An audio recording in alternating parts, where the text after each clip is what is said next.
my name is Mary Kay Marty. Some of you guys might know me.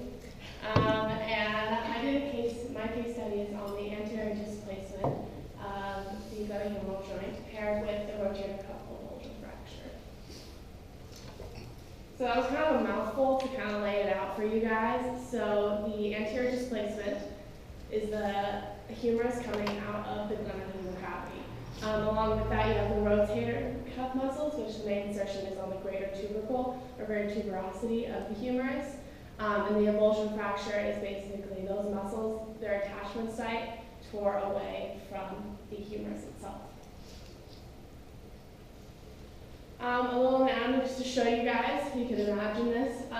Here are your rotator cuff muscles. You have your supraspinatus, your infraspinatus, which is going to be behind your shoulder. The subscapularis, and teres minor. Teres major is pictured here, but it's not one of the sits muscles. The teres minor, as well as the supraspinatus and infraspinatus, all attach on that greater tubercle, but the supraspinatus and infraspinatus play into a larger role of detaching that initial site. A little blurry, but here is just the bony anatomy. You have the cavity right here of the joint, it's ball and socket joint, as well as the greater tubercle.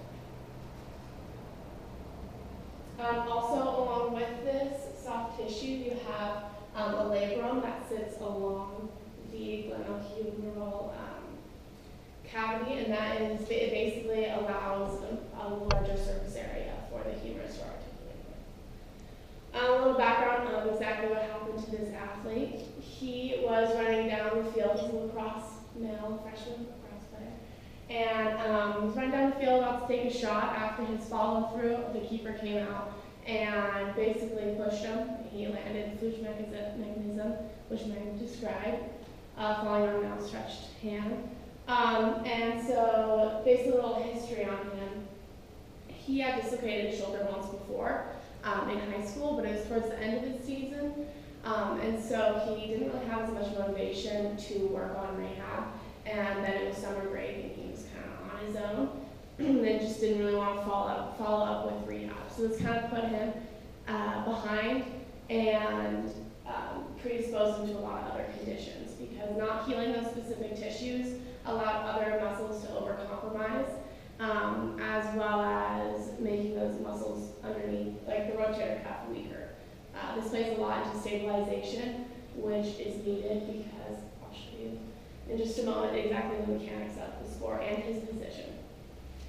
The environment, so this is again freshman year of college, and it is his second game, and it's the last 10 minutes. So the biomechanics, you have 3 phases of the actual shot. You have the check back, which is basically you're getting the stick ready to accelerate, which is the acceleration phase. This is where the ball is released from the net of the lacrosse stick and it goes into motion. Then you have the fall through, which is deceleration. In all these phases, you have a variety of muscles, including the trunk and shoulder. All of those muscles play a role in acceleration and deceleration, but specifically in the shoulder.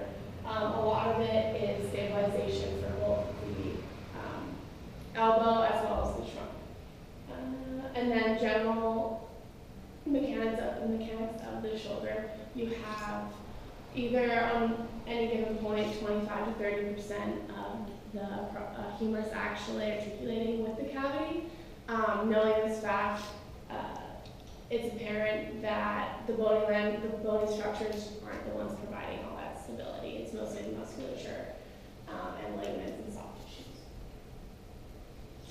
So immediate care, he went down on the field and was holding his arm like this individual here, across his body.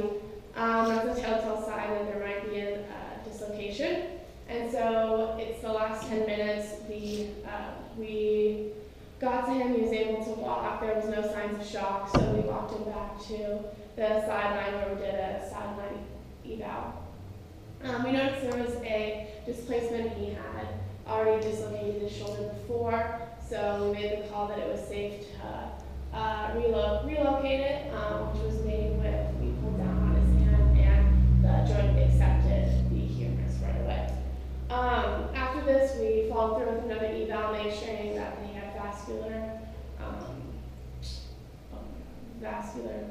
connection.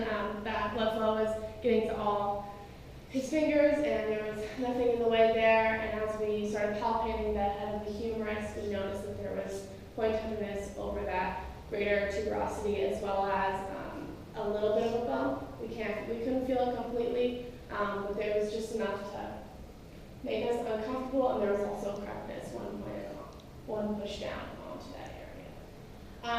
After this, we referred him to the ER to just get an X-ray as well as an MRI. In the X-ray, we were able to see the displacement. Here is the greater tuberosity from the humerus.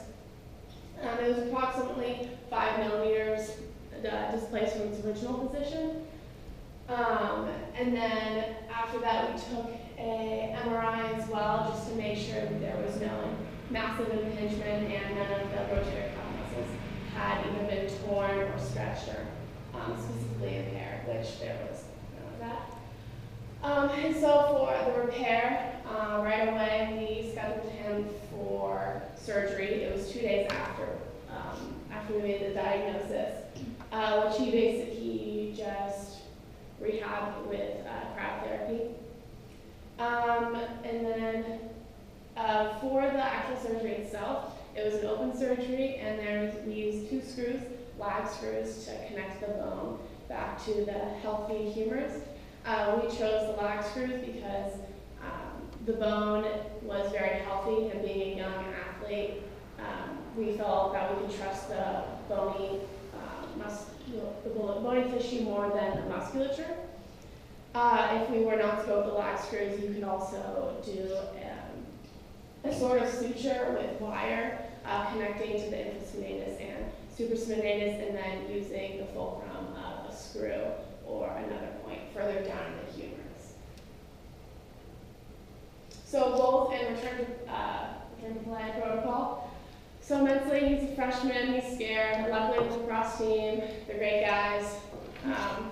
And he had no problem in feeling like his team wouldn't love him, or basically kept him involved as well. So that wasn't really one of his worries. Most of it was just trusting his shoulder again, because he had already dislocated it. He didn't know if he was going to ever be back to having that strength. And he was also nervous that he might not be able to finish the protocol, since he hadn't before. And then my personal goal for him was just to understand exactly what was happening with his body, since there was these 2 pretty traumatic things that happened at once. Physically, I wanted him to first of all have a full practice, no pain, no worry, as well as luckily his team got to do the yo-yo test early this season. So making sure his endurance was okay for that, getting him back to level 18 was what he had to pass to be able to participate. Again, being all state work, this was very subjective. There was no way to really test this out except for with the coach's input as well as the athlete's input, as well as increased shoulder strength and range of motion, because that was never really worked on before. So phase 1, this mostly just consisted of calming down that injury and making sure that there wasn't going to be impingement, there wasn't a lot of fluid in there, because impingement and frozen shoulder are 2 things that could happen if inflammation does not decrease appropriately. So to reduce swelling, we used Game Ready. I thought to do this, I would not use ESAM in this setting, but I did do joint MOBs, grade 1, both of the scapula, as well as just posterior joint ones of the glenohumeral joint and the humerus. Also, he was prescribed that if needed, he could take Tylenol as prescribed by the bottle. He also did a little bit of passive range of motion, just small little bits to get him out and kind of moving. It was just in between his pain limits, and we felt comfortable. Phase 2 was mostly active range of motion. And this started off in the land and then went to pool. So the active range of motion progressed from previously passive, where he was moving with either PVC pipe or a pulley, and then started doing active range of motion with just him moving along the planes, flexion, extension, internal rotation, external rotation, as well as D1, D2. And then once he felt comfortable with that and the joints moving, getting more blood flow and edema out, we moved to the pool, where we started off slowly doing all of these exercises, and then working up in speed so that he would have greater resistance. Along with this, we did different stretching of the joint and also the back and pecs, just to make sure he was still staying lax and he wasn't going to be receptive to cold and frozen shoulder. And then cryotherapy was just to reduce swelling and possible complications. Phase 3 was isotonic closed chain exercises and then progressed to open chain. We wanted to make sure we started closed chain so we didn't make him do anything that was uncomfortable. So a lot of the first exercises were performed in quadruped, and then a plank progression was used after that. Definitely during these, we wanted to make sure that he was comfortable as well as there was no pain during them. And after he felt comfortable, was ready to slowly move on, we started open chain exercises. There was a little bit of leeway between the two because some motions, such as bringing his arm back, he wasn't as comfortable doing, then bringing his arm forward. So we progressed to open chain faster in some areas. Phase 4, we did functional exercises, so this is where we really started to put stress on the structures. We wanted to make sure through the whole process that open communication was a big thing between the athlete and anyone who's working with them, whether that be me or another student in the treatment center. But we wanted to make sure that he trusted himself as well as us. And then so we did again open chain exercises, started doing more difficult ones, and started implementing sport specific. So in a way, we used the body blade in place of the lacrosse stick, because in the lacrosse stick you're flexing your wrist going back and forth, and the body blade can move very well with that and create that extra resistance. Again, also using the body blade helped the rotator cuff muscles become more stabilized and helping the shoulder hold its area. Then after that, phase 5 began, and this was progression back to return to play, which consisted mostly of ball work, either passing with his teammates. To begin, we started integrating them into practice by first doing warm-up, then doing no contact, and doing half practice, full practice, half a game, full game, and then another full game on top of that to make sure that no structures were extra sore comparably and he wasn't compensating.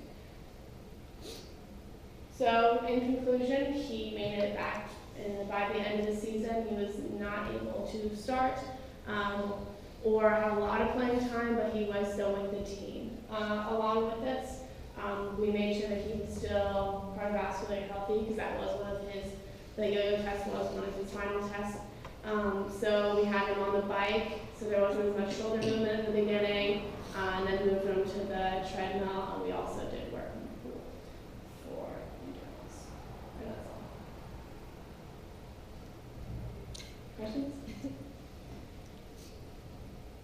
Was there an immobilization period post-surgery between surgery and No, it was mostly the first week afterwards. We just took it light. We instructed him to not do much movement, but all the studies that we looked at did not have a specific immobilization, especially with that specific surgery. It was more of to the discretion.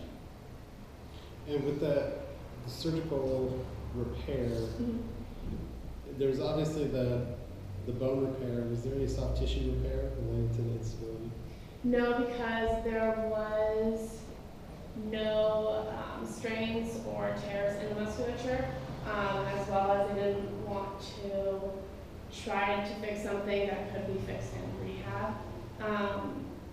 For one thing I did mention is sometimes in this injury, the displacement can actually move distally, and that you would use a deltoid fissure implication where you would pull it forward, or if the acromion was chipped, they'd also do a acromioplasty, but that was